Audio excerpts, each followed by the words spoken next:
비행 수당이 2배가 되는 날이 700점, 800점 이상은 2년 동안 남승무원으로 일했던 Apologize for your inconvenience. Thank you for your understanding. 요즘 토익 점수 누구에게 필요한가? 오늘은 또 세 번째 시간입니다. 오늘은 김포공항에 왔으니까요. 그에 어울리는 승무원분을 만나보도록 하겠습니다. 요즘 승무원분들이 토익 점수가 얼마나 필요하고 토익 점수가 실제 업무에 어떻게 또 영향을 끼치는지 한번 그런 것도 좀 알아보고. 근데 나는 이렇게 개인적으로 승무원 업무, 급여 그런 것도 되게 궁금했거든요. 저도 궁금해요. 만나서 한번 이야기해 보도록 할게요. 안녕하세요. 네. 부담스러워. 저는 이스타항공에서 2년 동안 남승무원으로 일했던 한상일이라고 합니다. 선생님, 그럼 지금은 네. 어떤 계기로 승무원을 그만두셨어요? 저는 그때 그 조종사 면장을 따려고 2년을 승무원 근무하고 그만두고 국내에서 조종사 명장을 따서 지금 항공사 조종사로 들어가려고 준비하고 있습니다. 그 항공사 그 파일럿을 할 수 있는 루트가 공군사관학교 이외에 어떻게 있나요? 공군사관학교도 있고 항공대학교, 한소대학교 같이 항공운항과를 나오는 루트도 있고, 아니면 국내나 해외에 있는 비행학교, 사설 비행학교, 아니면 전문 비행학교에 들어가서 면장을 따는 방법이 있습니다. 여러 가지 방법이 있습니다. 선생님은 그 중에서 지금 저는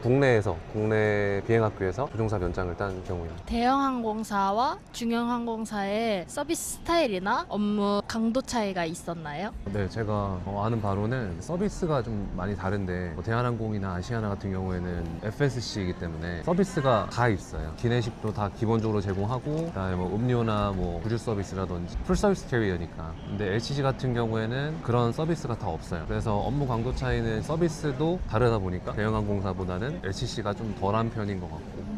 네. 객실 승무원과 지상직 승무원에게 요구되는 업무 스타일이 어떻게 다른가요? 객실 승무원은 기내 안에서 승객을 응대하는 직업이다 보니까 기내에서 제공하는 서비스라든지 이런 거에 대해서 조금 더 신경을 쓰고, 기내 안전, 비행 중 발생할 수 있는 뭐 보안 사고나 아니면은 응급 사고나 안전 사고에 대해서 조금 더 많이 신경을 쓰고 일하는 편인 것 같고, 지상직 같은 경우에는 아무래도 기내 탑승 전에 발권이나 아니면은 티켓 확인 이런 거에 좀 더 비중을 주다 보니까 승객하고 좀 더 많이 좀 컨택을 하는 편인 것 같아요, 지상에서.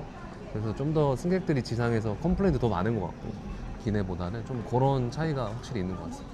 그렇다면 혹시 어떤 사람이 지상직 승무원에서 일하고 또 어떤 사람이 객실 승무원에서 일을 하는 건가요? 아시겠지만 일단은 채용이 아예 달라요. 아예 다르고, 객실 승무원은 항공사에서 객실 승무원을 채용을 하는 거예요. 근데 지상직 승무원 같은 경우에는 제가 알기로는 항공사에서 직접 채용하기보다는 이런 뭐 자회사라든지 아니면 제휴업체에서 채용을 해서 항공사랑 이렇게 연계해서 공항에서 일하는 걸로 알고 있어요. 객실 승무원 같은 경우에는 뭐 토익 점수라든지 아니면 뭐 체력 점수라든지 이런 게 필수적으로 필요한데, 지상직 승무원 같은 경우에는 그런 것보다는 뭐 발권 관련된 뭐 자격이라든지 뭐 이런 게 좀 필요한 걸로 알고 있습니다. 지상직 승무원과 객실 승무원의 연봉이나 급여 부분에 있어서도 차이가 있겠네요. 네, 확실히 차이가 있고, 제가 알기로는 객실 승무원이 그래도 좀 더 급여를 많이 받는 걸로 알고 있습니다. 대략적인 대형 항공사와 중형 항공사의 객실 승무원 급여는 어느 정도 차이가 있나요? 일단 대한항공 기준으로 말씀드리면, 대한항공은 격달로 비행 수당이 2배가 되는 달이 있어요. 그래서 뭐 예를 들어서 이번 달은 기본급이 비행 수당 합쳐서 예를 들어서 한 400만 원을 받았다면,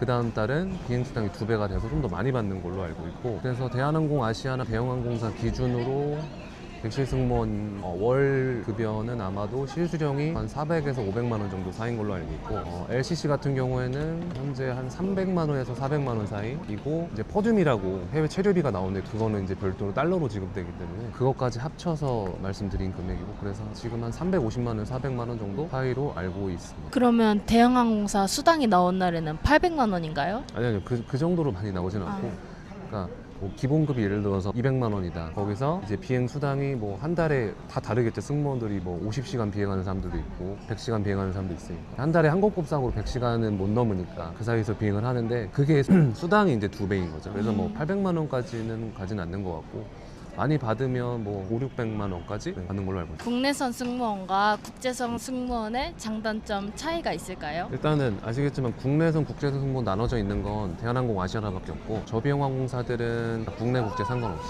다 합니다. 일단은 국내선 승무원들은 해외 체류가 없기 때문에 퀵턴이라고 하죠. 항상 비행 갔다가 바로 집에 돌아올 수 있으니까 체력적으로 힘들긴 하지만 집에 올 수 있다는 장점이 있고, 국제선 승무원들은 한 번 비행을 가면 그래도 해외에서 좀 체류하고 뭐 해외 문화도 경험하고 좀 쉬다 올 수 있으니까 그게 편하긴 한데 집에 바로 못 돌아온다는 단점이. 실제 입사자들의 토익 점수 차이점이 있나요? 일단 기준부터 말씀드리면 대한항공은 지금도 아마 550점 이상으로 알고 있고, 그 다음에 이스타항공 기준으로 현재 650점 이상 그 정도로 알고 있습니다. 실제 입사는 대한항공 같은 경우에는 토익 점수를 그렇게 많이 보지 않기 때문에 기준 점수만 넘으면 이제 면접 역량에 따라서 입사가 갈리는 것 같아요. 이제 저비용 항공사로 갈수록 좀 토익 점수가 높을수록 좀 더 입사가 잘 되는 편인 것 같고, 그래서 실제로 입사하신 분들 보면은 그래도 700점, 800점 이상은 다 갖고 계신 편인 것 같고, 거기에다가 이제 말하기 점수까지, 토익 스피킹이나 오픽 점수까지 있어야 그래도 서류에 안정적으로 합격하는 걸로 알고 있습니다. 그러면은 기준에서 제시한 그 토익 점수보다는 조금 더 높은 토익 점수대를 형성하고 계신가 맞습니다. 보네요. 네, 저비용 항공사일수록 좀 더 높은 점수가 필요한 걸로 알고 있습니다. 그렇다면 안정적인 점수는 800점이겠네요. 그렇죠. 800점 이상은 나와야 안정적이라고 생각합니다. 대한항공은 토익 점수를 많이 보지 않는다면 어떤 부분을 더 중점적으로 보나요? 당연히 면접인 것 같고, 대한항공은 아마 말하기 점수가 있어도 영어 인터뷰가 있는 걸로 알고 있거든요. 제가 틀릴 수도 있는데, 그래서 면접이 아무래도 훨씬 더 중요한 것 같아요. 그냥 서류나 자기소개서 같은 경우에는 기준만 되면 합격시켜주는 트렌드인데, 이제 면접으로 가서 좀 더 많이 중요해지는 것 같습니다.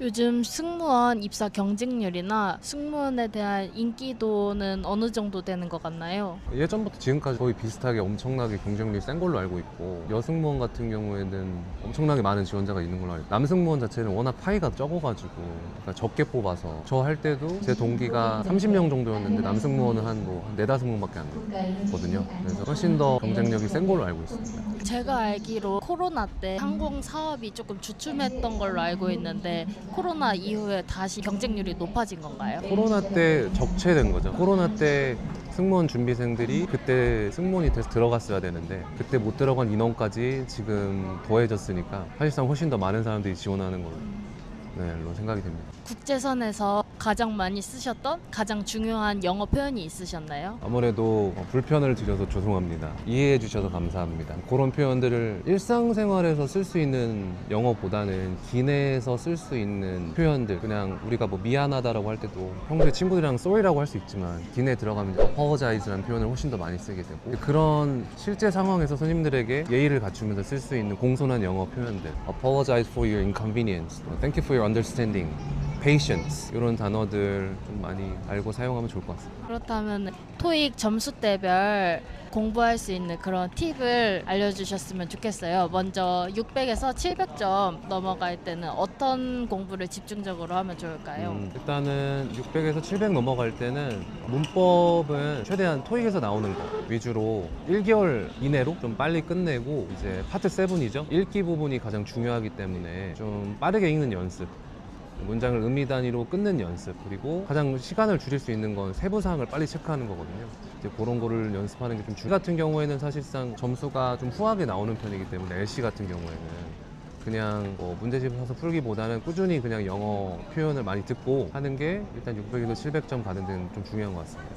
그렇다면 LC랑 RC에서 비중을 더 둬야 된다면은 어느 쪽에 둬야 할까요? 확실히 점수가 낮을 때는 RC에 좀 더 시간을 많이 투자하는 게 맞다고 생각합니다. 그러면은 700에서 800, 900점 넘어갈 때 가장 중요한 거는 어떤 거라고 생각하세요? 700점대가 넘으면 어느 정도 문법 공부가 된 상태이기 때문에 파트 5나 6에 나오는 뭐 단어나 문법 같은 경우에는 기출 위주로 공부를 하고, 최대한 파트 7을 좀 많이 풀어보고 연습해서 시간을 좀 빨리 줄이는 연습이 700에서 800은 관건인 것 같고, 그때부터는 이제 LC 같은 경우에도 문제집을 사서 좀 오답 노트를 써가면서 좀 파트 2나 파트 3, 4에 대한 점수를 조금 확보하는 게 중요한 것 같고요. 이제 800에서 900점 때는 좀 얘기가 다른 게 파트 5나 6에서 거의 틀리면 안 되잖아요. 그런 경우에는. 그래서 좀 어려운 문법 같은 것들, 초반에 건너뛰었던 뭐 가정법, 분사구문, 관계대명사 이런 부분도 좀 커버를 해야 되고, 그 다음에 시간을 좀 더 절약하기 위해서 계속 독해 공부도 꾸준히 하는 게 좀 중요한 것 같습니다.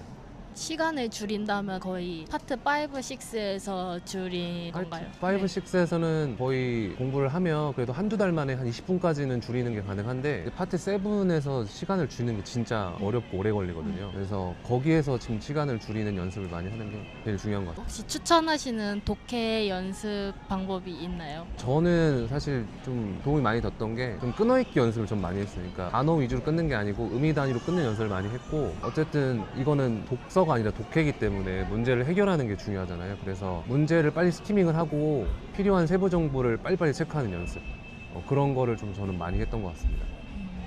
인터뷰 응해주셔서 네. 감사합니다.